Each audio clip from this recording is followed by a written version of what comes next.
Imagine sitting in a dusty saloon, surrounded by outlaws, but the deadliest man in the West is the quiet stranger no one notices. Nobody in that dusty saloon realized they were sitting next to the deadliest gun in the West. A withered stranger nursed cheap rotgut whiskey, enduring mockery without a single word. Silence was his steel, cold, sharp, and patient. Around him was just background noise until his silence grew heavier than lead. And that weight turned into a death sentence. What if one old man could dismantle an entire gang without saying a word? Keep listening to StorySphere, because this legend is just beginning. The Black A's saloon raged with drunken laughter and thick cigar smoke.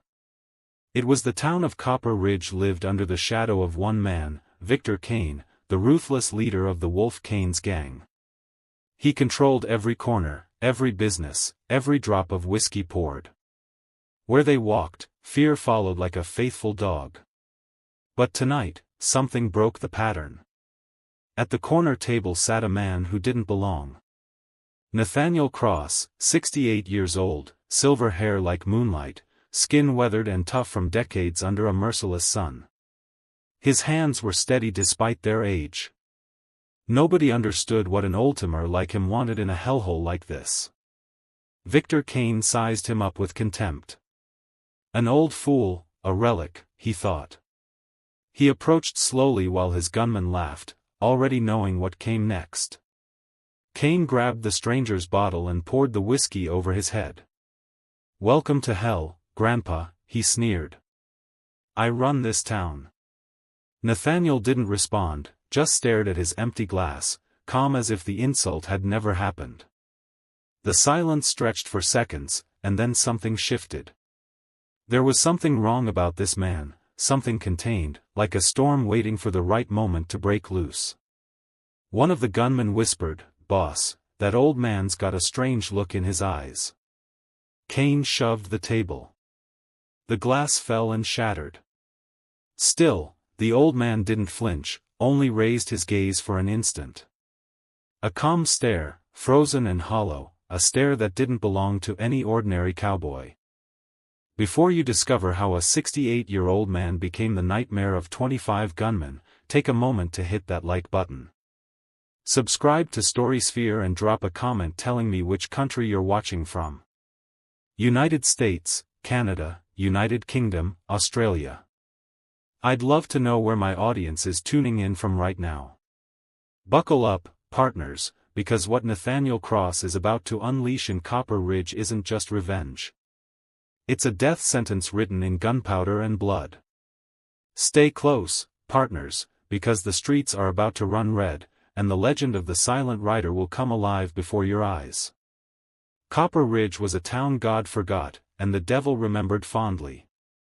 3 dirt streets, a bank, a church without a preacher, and a saloon that never closed. Law had passed through years ago but never stayed. Outlawed territory, and Victor Kaine was its uncrowned king. 2 years back Kaine and his crew burned the sheriff's office and hanged the mayor from the telegraph pole. Since then, nobody dared challenge them. They collected illegal taxes, stole cattle, violated women. The town breathed fear. Nathaniel Cross arrived on Tuesday. Stagecoach. No luggage, no visible weapons, just an old saddlebag and a worn hat. He paid for a room at Widow Harrison's boarding house with tarnished silver coins. He spoke to no one, asked no questions, simply watched. Curious, the widow asked where he came from. Nathaniel answered in a gravelly voice, "From a place that doesn't exist anymore."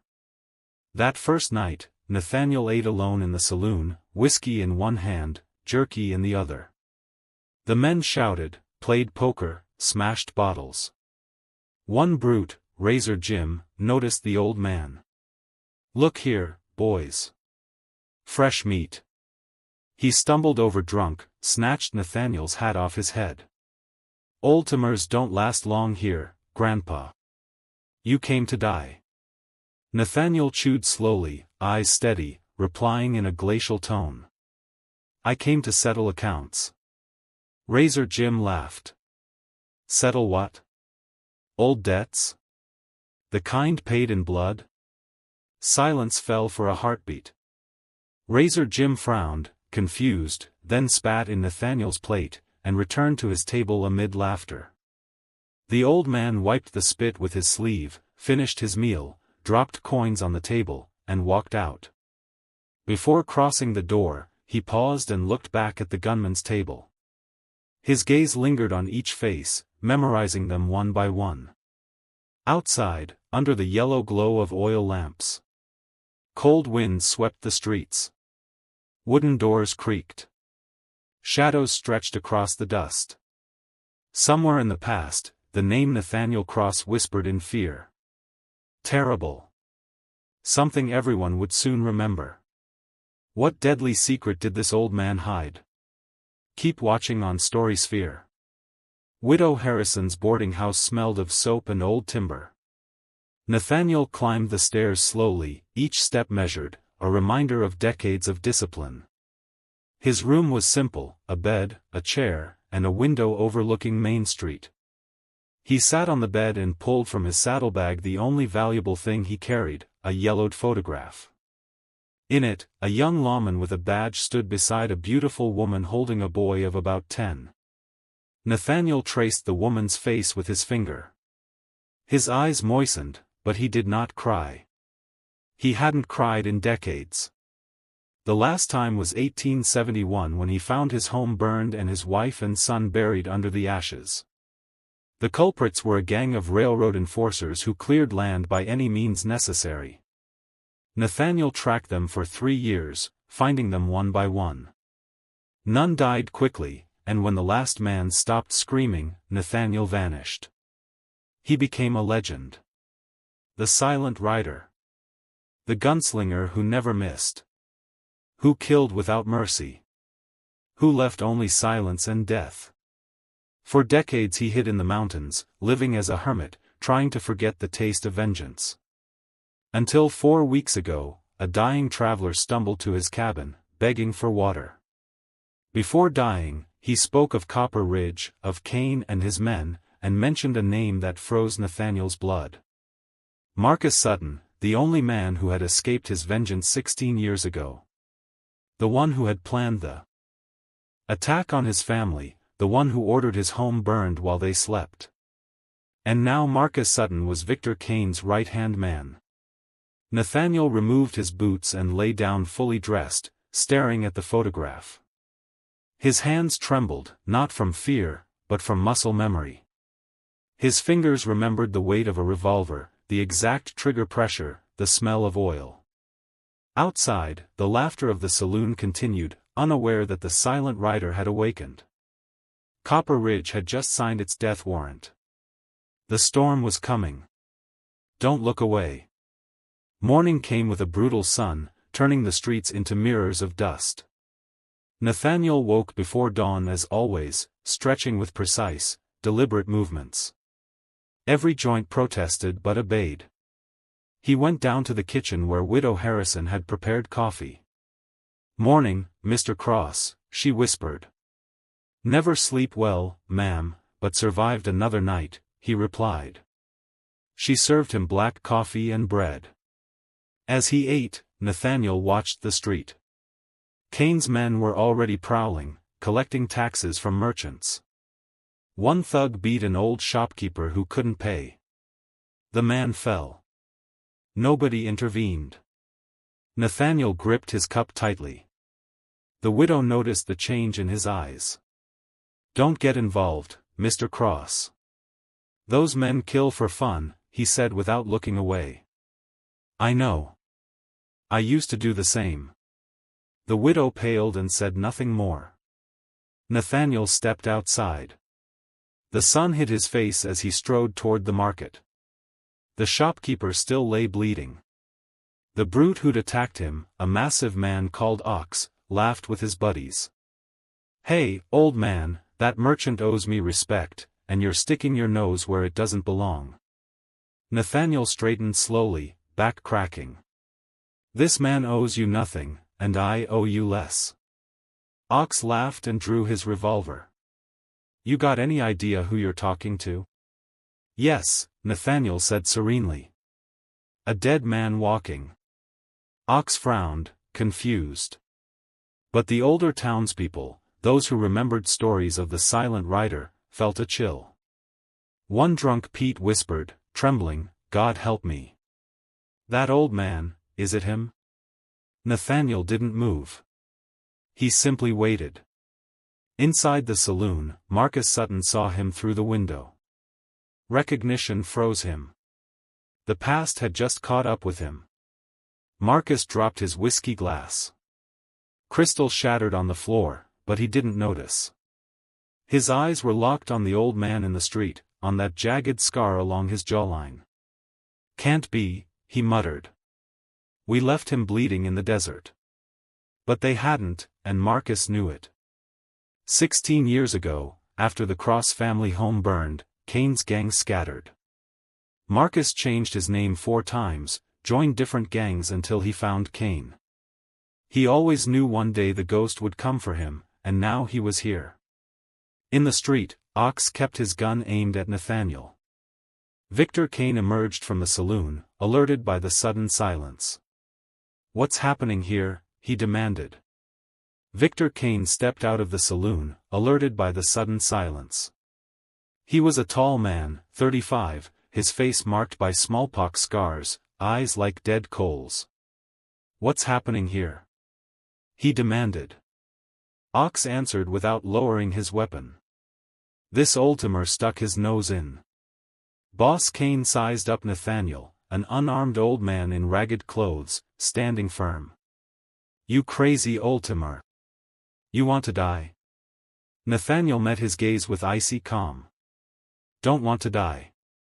Looking for someone." "Who?" Kaine asked. "Marcus Sutton. I know he's here." The air froze. Kaine frowned. Some of his men glanced toward the saloon. "Where?" Marcus stood paralyzed at the window. "Don't know any Sutton." Kaine lied.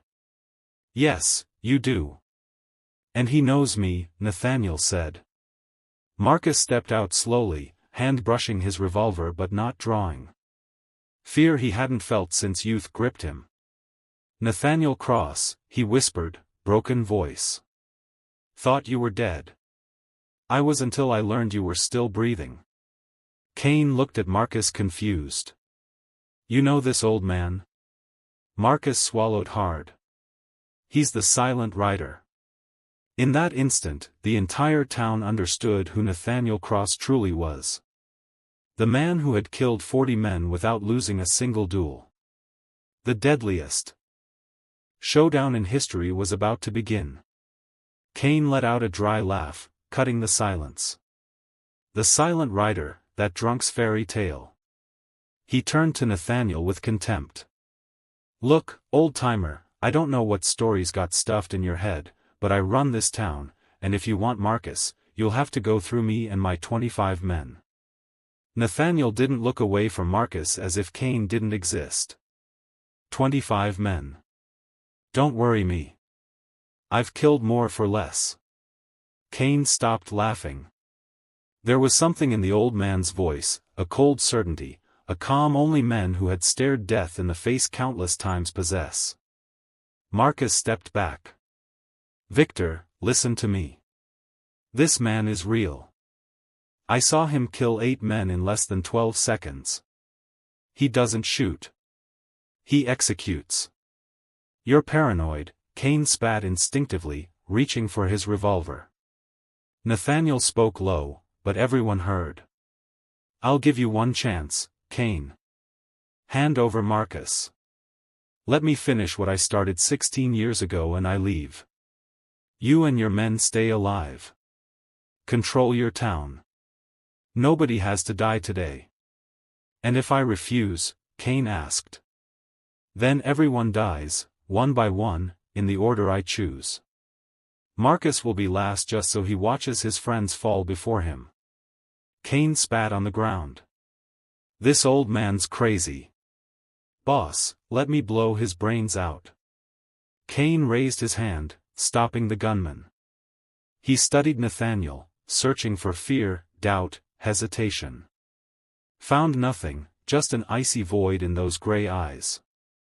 You've got until dawn tomorrow to leave town. If you're still here, I'll kill you myself.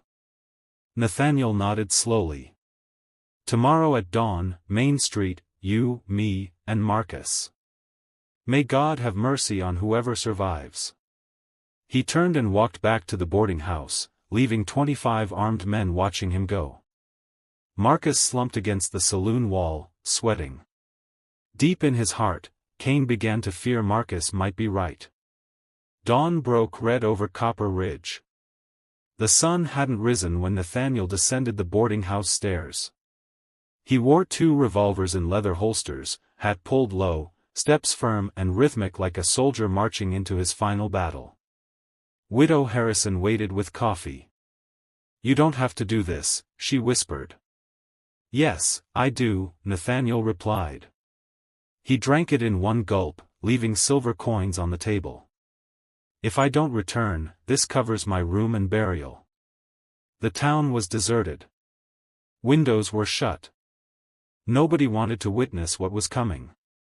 Nathaniel strode to the center of Main Street and stopped in front of the saloon. The sun began breaking over the horizon, painting the sky blood red. The saloon doors burst open. Victor Kaine emerged first, then Marcus Sutton, pale and trembling, and behind them 23 men, rifles, shotguns, revolvers, all aimed at one old man. Kaine smiled. Last chance, Cross, mount a horse, and ride.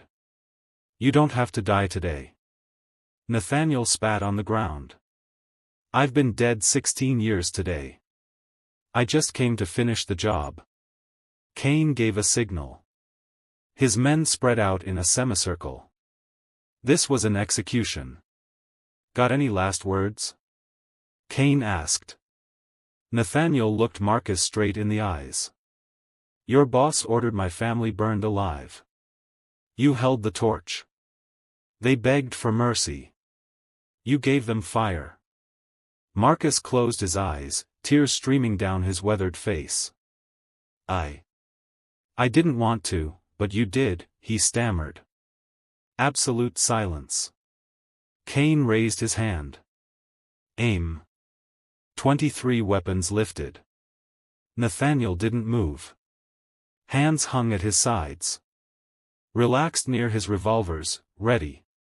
The wind stopped. The world held its breath. Then 5 men fell.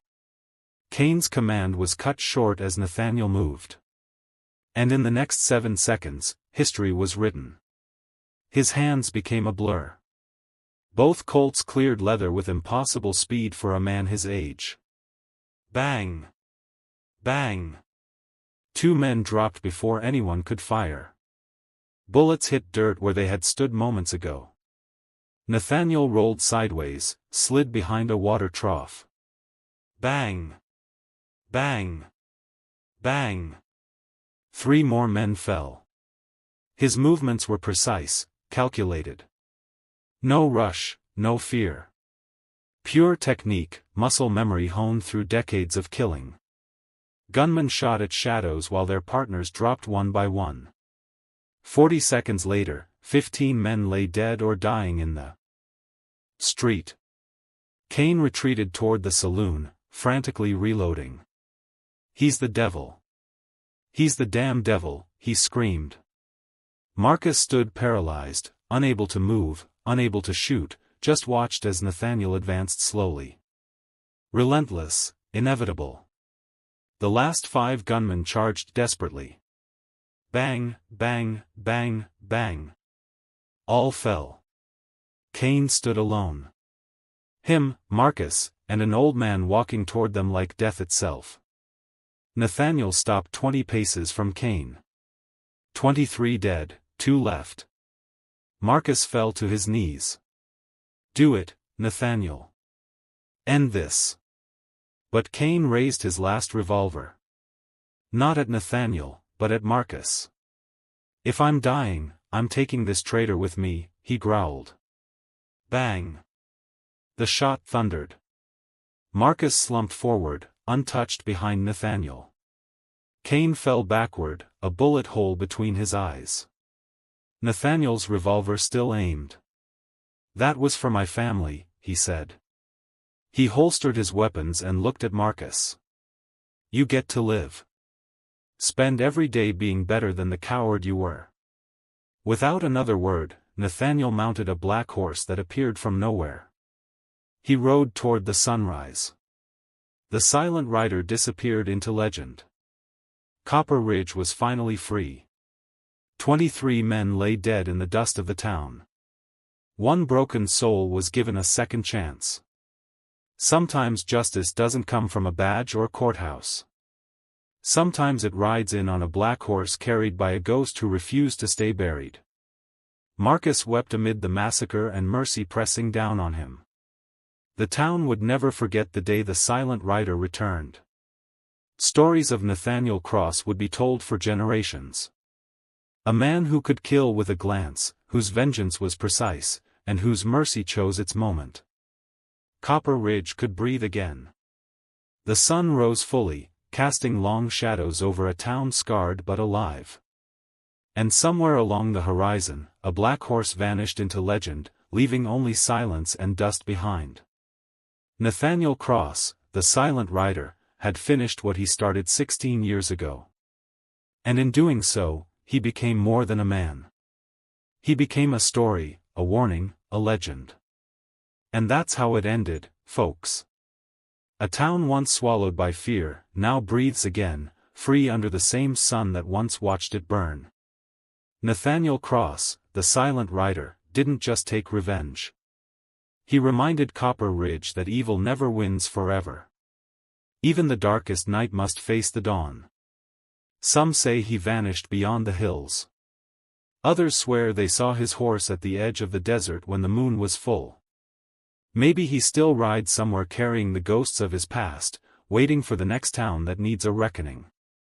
But one thing's certain, where justice hesitates, legends never rest.